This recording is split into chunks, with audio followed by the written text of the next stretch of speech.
was head of Western's Department of English for 32 years. In addition, he was a noted teacher, linguist, folklorist, author, ornithologist, gifted public speaker, and newspaper columnist. More than all that, however, he was one of Western's treasures and one of Kentucky's favorite sons. In 1911, Dr. Gordon Wilson helped move the library of the Western Kentucky State Normal School to its new home on the Hill. In 1912, he joined the faculty, making him the first faculty member to be a product of the institution. Dr. Wilson was head of Western's English department from 1928 until his retirement in 1959. He once estimated that he taught 36,000 students and had graduated 1,300 English majors. Shortly before his death in 1970, Dr. Wilson said, "When I try to separate my life from that of the college, I have great difficulty, for both of them have run along together so long that they seem to be one instead of two." Wilson was a noted folklorist before it became an academic subject on many campuses. His weekly column, Tidbits of Kentucky Folklore, appeared in some 100 state newspapers from 1935 to 1963. His interest in ornithology led to his part in founding the Kentucky Ornithological Society, and he was the author of 2 books and more than 100 articles on Kentucky birds. In 1969, the building that had previously housed the library was named Gordon Wilson Hall. Dr. Wilson died April 12, 1970, at the age of 81. His wife, Avis Hines Wilson, died in 1983. They had 2 children, Winifred Wilson Hughes of Newburgh, Oregon, and Gordon Wilson Jr., retired head of Western's Chemistry Department of Bowling Green. Please join me in learning more about Dr. Gordon Wilson. Dr. Gordon Wilson was a man of many talents. He guided his students with wit and caring and no small amount of humor through Western for 32 years. I think he had an effect on the quality of education. And I think his effect was that he liked people. And he liked all students, with very rare exceptions. And any student that was willing to make any sort of an effort to learn, he encouraged them. Gordon Wilson Jr.'s memories of his father include many trips up the hill and stories about his father's classes. He was quite jovial, and he worked at ways. He had his own peculiarities in the classroom teaching English, especially English grammar, and where he got classroom participation. And this goes way, way, way back, where you're giving the principal parts of speech for verbs, and he'd give them the verb, and they would then give the other 2 parts, and he would trick them into things. So he would do so and so and so and so, and he'd give stink, and they'd say stank, stunk. Then he'd say think, and they'd say thank, thunk. And of course, he must have used that at least 1,000 times, and there were another dozen such examples of this. Now, we teachers all have these little quirks that we do over and over and over again.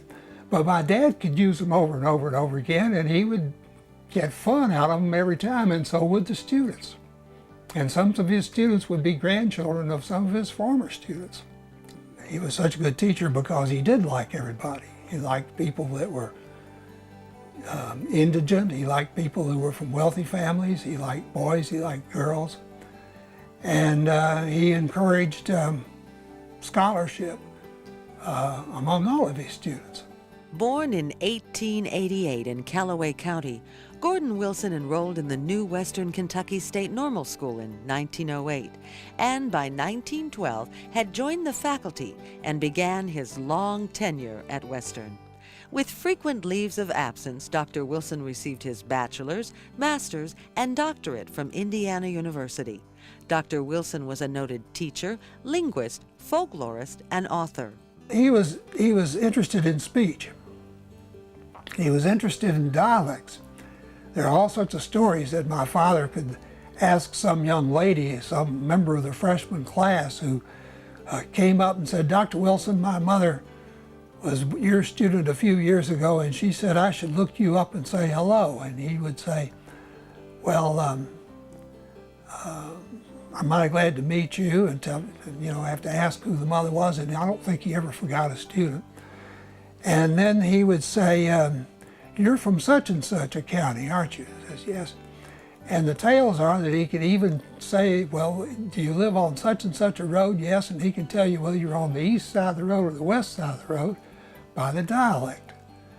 And this amazed me because I didn't have the ear for it at all. Dr. Wilson was honored for his achievements in 1969 when the former library at Western was named Gordon Wilson Hall. His interests in folklore and ornithology led to the publication of several books and articles that are still in use today. A man accomplished in many areas, his legacy to Western spans the generations. His legacy is still a man who thousands of people knew because he would give a speech at the drop of a hat, and he spoke to about every club, organization in Bowling Green. This was all pretty good PR, not necessarily for my father, but for Western Kentucky State Normal School, Western Kentucky State College, Western Kentucky University over the years. So he was a sort of a man of all seasons. 2002 Hall of Distinguished Alumni honoree, Dr. Gordon Wilson, Sr.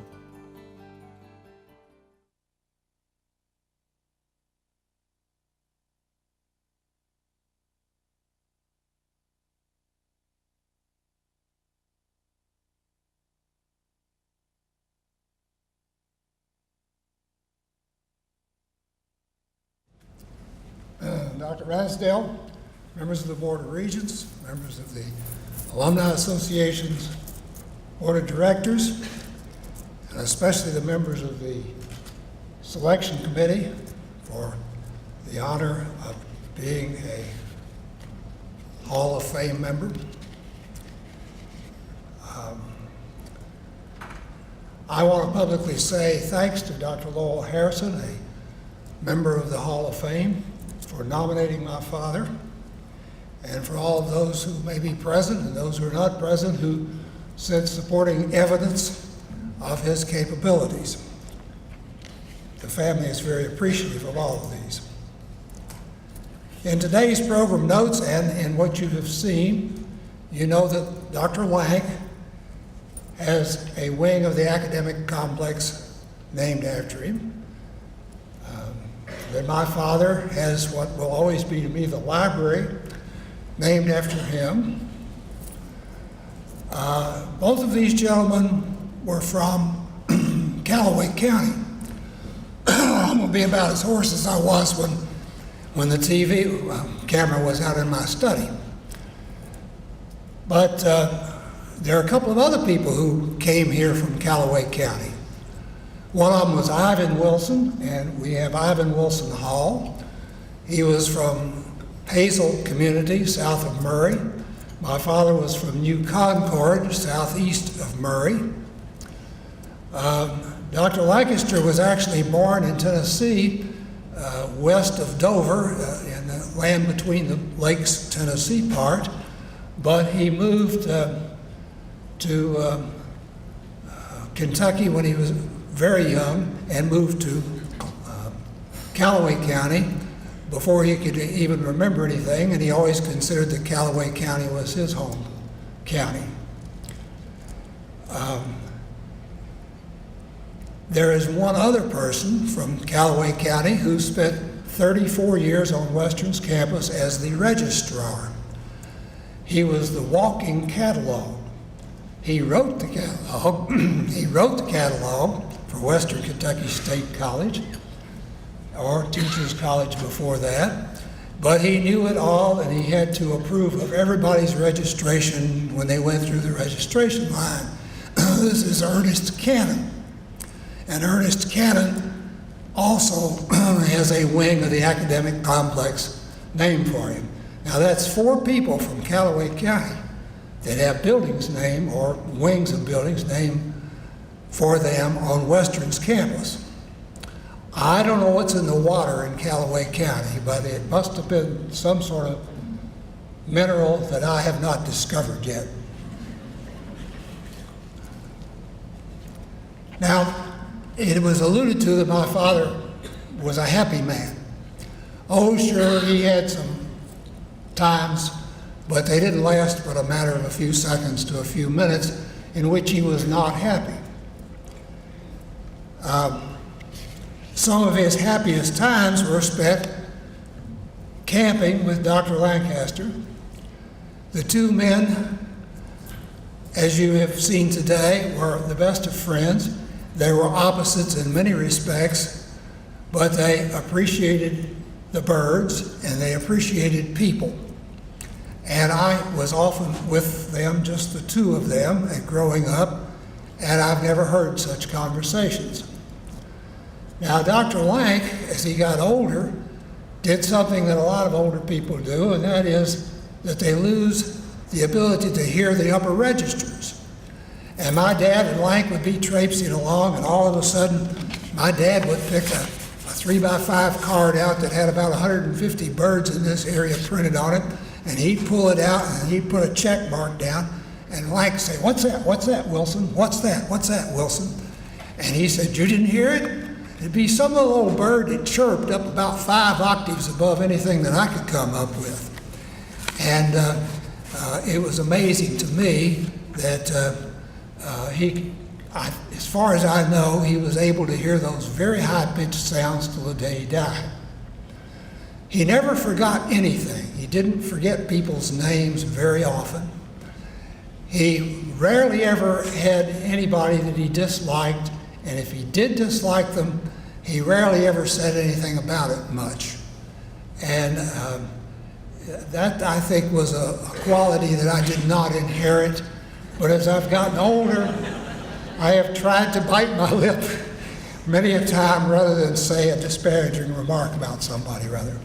Now, I want to tell you 2 humorous things. I grew up on the campus. For those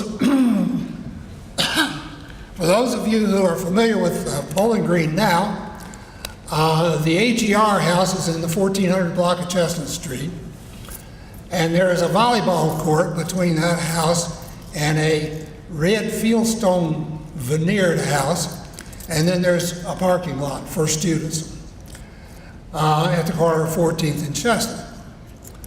Well, I grew up where the volleyball court is. I was born in a house that was there. There was no hospitals in Bowling Green at that time, so I was born in that house, and I lived there until I was kicked out of the nest at the tender age of 22 with a bachelor's degree in chemistry.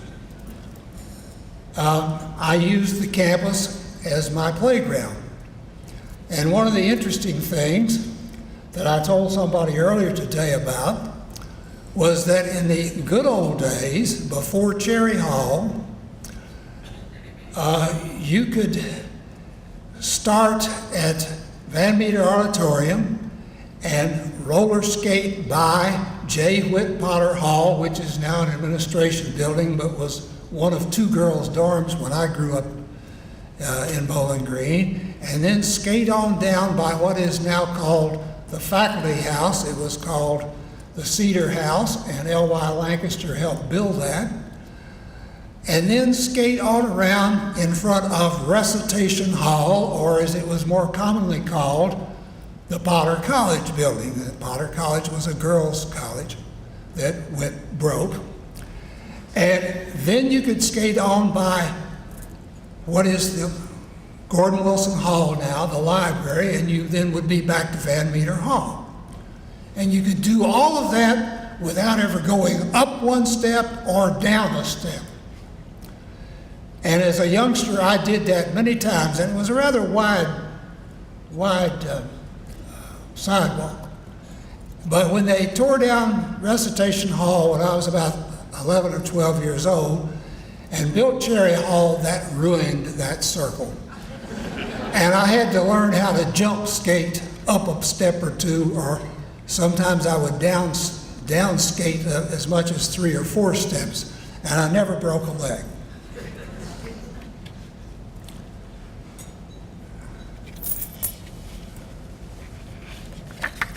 And when you get old, you forget what it is you were going to say.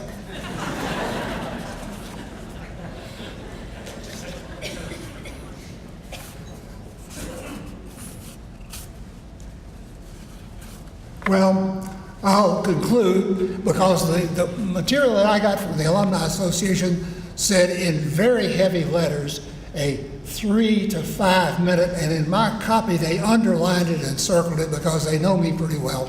A 3 to 5 minute response will be made. Well, I'll end my response now by saying that my family and I and literally dozens of people who had my dad or knew my dad who have said something to me about this honor are very much pleased by he being inducted today. And before I quit, I would like to introduce my wife, Nodi, our son, Kevin, and our daughter, Melinda Hill.